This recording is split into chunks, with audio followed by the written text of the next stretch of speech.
Hi friends, today I want to talk about structuring inspiration into your life because I believe this is extremely important. I think we take in so much stimulation on a daily basis. A lot of this is inspirational stimulation because that's naturally what we gravitate towards, that a sensory dulling sort of occurs. This happens to you.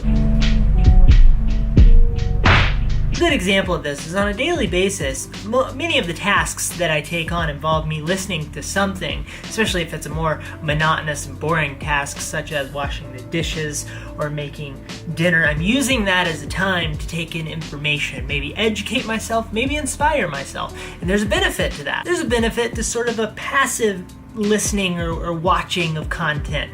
You stream information into your brain. It's a good way to learn at this hyper speed pace, kind of like if you ever seen Star Wars, the clones that sit down at the thing, they have the accelerated learning. That's sort of what's happening to your brain in comparison to previous generations, I think. We take in so much wonderful information. So taking in all this information is fantastic and useful, but there is a side effect for your mind, and that is that things that used to be so meaningful and colorful to you dull a little bit. They turn a little bit more pastel, almost like a lover who you've spent too much time with and you need to take a little introversion vacation from. I can be away from my wife for hours at a time on a routine day, but if she leaves town to go on a trip for 45 minutes, I spiral into a horrible place. Lonely, I'm Mr. Lonely.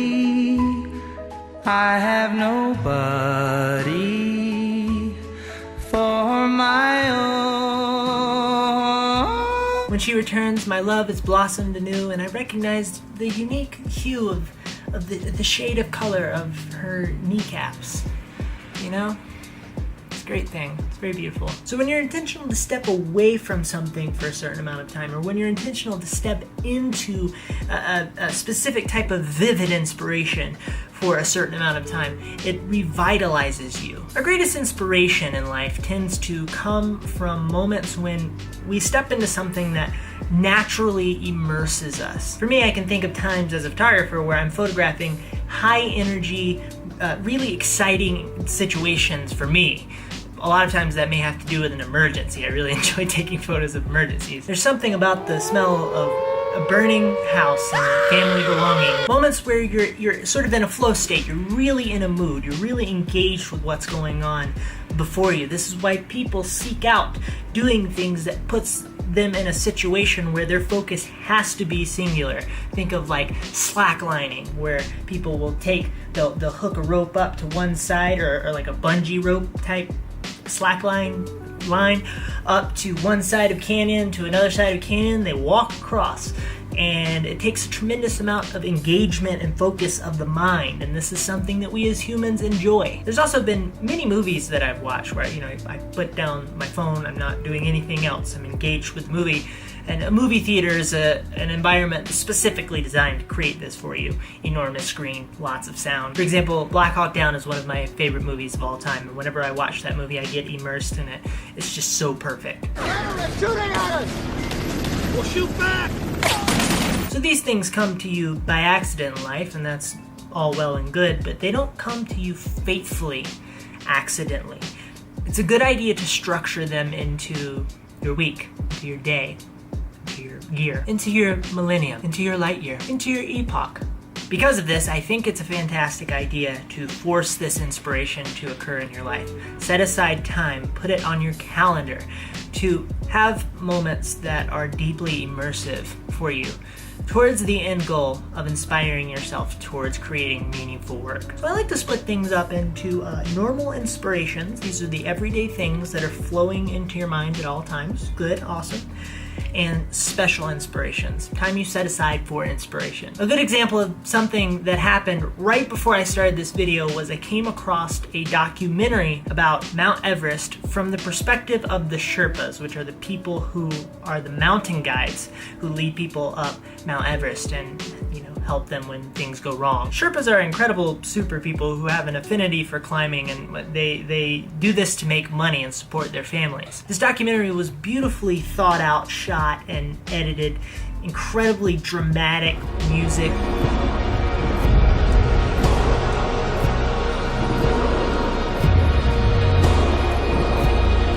sat down to watch this documentary, I intentionally put my devices aside.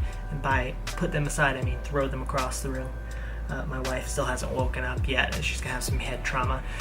She got the laptop and not the phone. Okay, so I sort of lied because I did take a couple of notes for this video while I was watching it. But for the most part, I was immersed. It was special. Don't think that creating these times for yourself is selfish or unnecessary. These are the experiences that help nourish the human spirit, build us up towards meaning. While you're engaging with this content, don't edit, don't check emails, stop building your Lego castle fortress to hide in from the bad. And within these inspirations, it's important to understand that there is endless detail to behold. The way that you access that detail is by devoting your mind to it and meditating on what you're engaging with. If you're wondering, where does this inspiration come from for me? Well, a good place to start would be to go back to old inspiration. I have been watching documentaries about stuff, about stories that inspire people who push themselves, people who have gone through things, people who have had horrible things happen to them. I've been doing this for a long time, so it's easy for me to revert back to that when I need help finding inspiration. What is that for you? And another good idea is to view everything as interesting. Me and my friend Austin had a lovely conversation about this a while back. That's one of the things I like about Malcolm Gladwell. Mm-hmm. Are you familiar with him? He has a podcast called Revisionist History that's just awesome. He was he's a writer, right? He's got crazy hair. Yeah, he's got books, and he does have crazy hair. he's got tons of fantastic books. Mm-hmm. Most people think about everything is boring, right? Most things are just everyday. Everyday things are just, everyday things. It's mundane. There's a few things in life that are interesting, and his philosophy is the opposite of that. His philosophy is everything is interesting.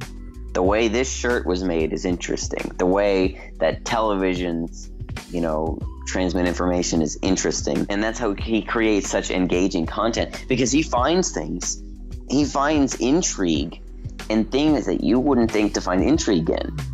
Everything is interesting. It's your perception of it that makes it uninteresting. Mm-hmm. So the question is, how do you open your perception to the things that are objectively interesting and make them subjectively interesting to you?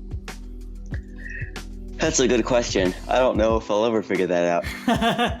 I think it's a matter of focus. I think it's a matter of presence, right? So when you watch good example, okay, so this is a great example. If you're watching a comedian and you're like doing the dishes and you just kind of hear it across the room, and the comedian is like your favorite comedian, right? When you first found that comedian, you had such a special experience with that comedian. They made you laugh and you peed your pants and vomited. It was a great time. Wow. But now you listen to them and you're like, every now and then you'll get a little chuckle. And some of that is because maybe you've heard their stuff before, or you're used to what it is. The flair of the new relationship has gone. The romance is gone. You're past the honeymoon phase. But also, I think part of it is your presence of mind towards that thing, because a lot of times you can stop washing the dishes, go sit down and be intentional towards saying to yourself, I'm going to laugh at this person. I want to enjoy it like I know I can. That's how you find the nuance, right? That's how you take it from a wide angle level and turn it into a molecular level. Productivity is such a fantastic thing. It's important.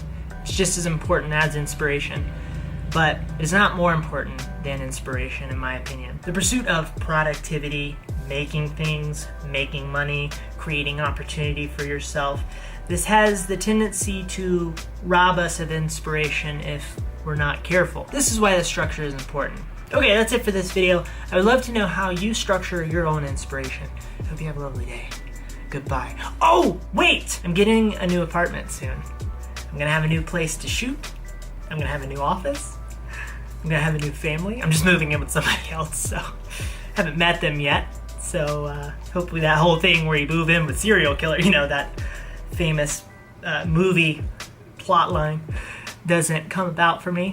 See how it goes. But me and my wife found a lovely apartment after an extensive an exhausting apartment search. We found the one we really like. We're going to be there soon. You'll hear more about that later. Okay, how do you structure inspiration? Goodbye.